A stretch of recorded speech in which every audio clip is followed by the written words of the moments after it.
Živjeli su na granici, tako je zajednica priljepaka.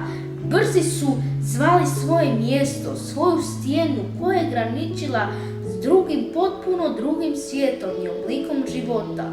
Svijetom u kojem su živjele ruke.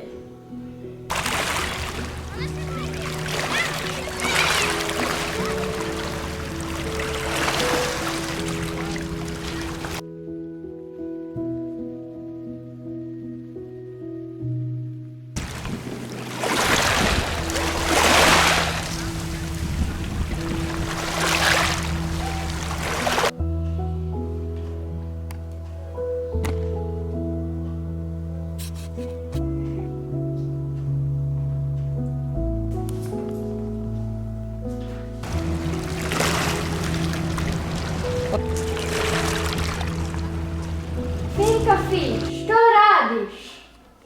Nikad nisi toliko podigla. Ja sam odrasla. Želim upoznati novi svijet.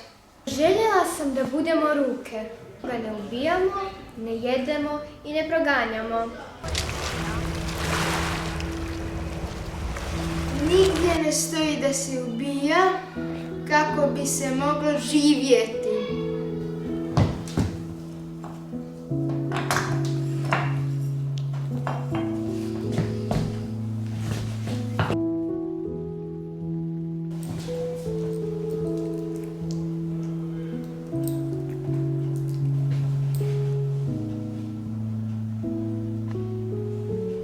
Je li Finka Fi stvarno nestala?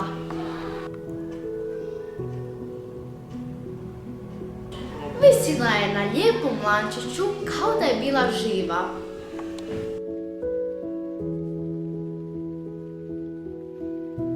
Pozdravljala je svakog prolaznika.